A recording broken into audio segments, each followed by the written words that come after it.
আসসালামু আলাইকুম ভাই। ওয়ালাইকুম আসসালাম। ভালো আছেন? জি ভাই, আল্লাহ রাখছে ভালো। এগুলা কি উঠাইতেছেন? এগুলা মিষ্টি কুমড়া হারভেস্ট করতেছি। ও আচ্ছা আচ্ছা, বুঝতে পারছি। মিষ্টি কুমড়া বলে অনেকে শুনলাম যে পয়সা যায়, মিষ্টি কুমড়া পাকানো যায় না, ঠিক মতো পচে যায়। যদি আপনি একটু বলতেন যে আসলে এগুলো হারভেস্ট করার পদ্ধতিগুলা কীরকম। আসলে পচে যায়, অনেকে মিষ্টি কুমড়া সংরক্ষণ করে, যে পাকা মিষ্টি কুমড়াও বা এই ক্ষেতের থেকে নিয়ে বাড়িতে উঠানে পরেও পচে যায়। আচ্ছা এগুলা কিছু পদ্ধতি আছে। তো যারা মিষ্টি কুমড়া চাষ করছেন, পাকা মিষ্টি কুমড়া হারভেস্ট করে সংরক্ষণ করবেন। যখন বর্ষার সময় আসবে, যখন মিষ্টি কুমড়ার দাম থাকবে, যখন বাজারে কোনো সবজি থাকবে না, তখন মিষ্টি কুমড়া প্রচুর দাম। আপনি অনেক সময় দেখা যায় 40 টাকা, 50 টাকা, 60 টাকা কেজি পর্যন্ত বিক্রি হয়।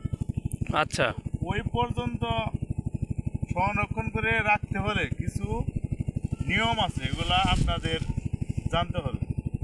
সেটা হলো, মিষ্টি কুমড়া যখন খেতে পাকানোর জন্য রেখে দিবেন, জি, রেখে দেওয়ার সময় দেখবেন মিষ্টি কুমড়ার এরকম, এই যে দেখি নিচে দেখি একটু। নিচে এই যে নিচে দেখেন এরকম পচে যায়। আচ্ছা আচ্ছা, এগুলা এগুলা পচার কারণ কি?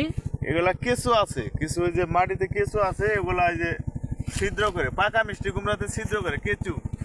আচ্ছা যখন মিষ্টি কুমড়াটা খেতে এইভাবে থাকে, আচ্ছা আপনাদের কিছুদিন পর পর এইভাবে এটাকে উল্টাই দিতে হবে।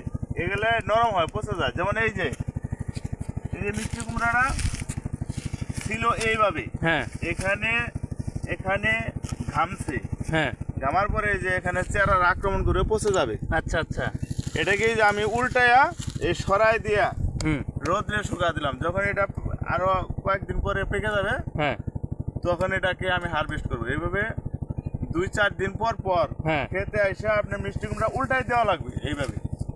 তাহলে মিষ্টি কুমড়া আর নষ্ট হবে না? না, নষ্ট হবে না। এখানে আরো কিছু প্রসেস আছে।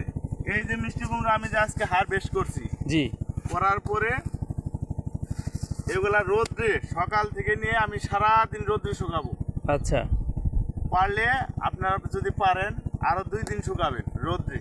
আচ্ছা, শুকানোর পরে ঘরে নিয়ে এগুলা আবদ্ধ করে না, যেখানে খোলামেলা বাতাস থাকে, হ্যাঁ। বাতাস চলাচল করে। হ্যাঁ আপনার নিচে কোনো ফুলরে রাখা যাবে না, হ্যাঁ। একটু মাচা করে, একটু উঁচা করে ইট দিয়ে, হুম, তারপরে আপনারা এই মিষ্টি কুমড়াগুলা সাজায় সাজায় রাখবেন।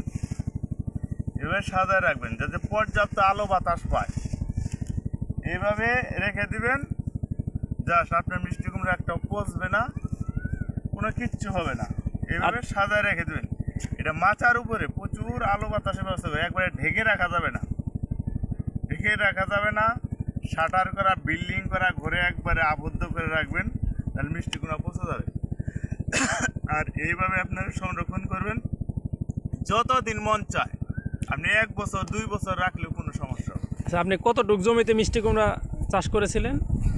আমি এখানে 10% করেছি। কীরকম মিষ্টি কুমড়া হয়েছে?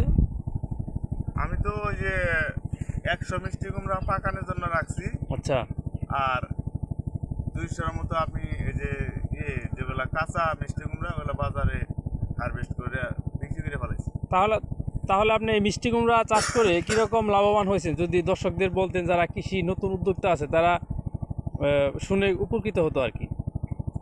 লাভ আছে, আপনার ধানের চাইতে অনেক লাভ। যেমন ধান চাষ করে, যেমন বুড়ো ধান, এখানে আমার 10% জমি, বুড়ো ধান চাষ করলে আপনার দেখা যায় 2 থেকে 3 হাজার টাকা লাভ হয়।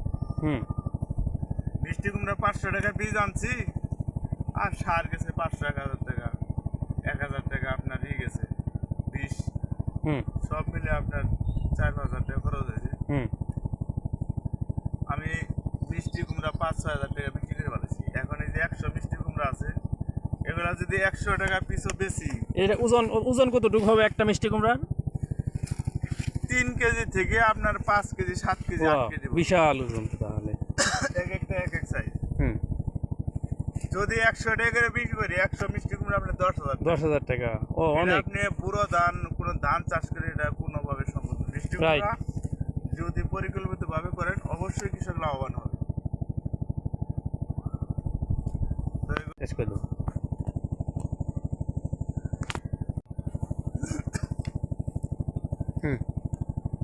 তো প্রিয় ভিউয়ার্স, আপনারা যারা আমাদের এই চ্যানেলটি দেখলেন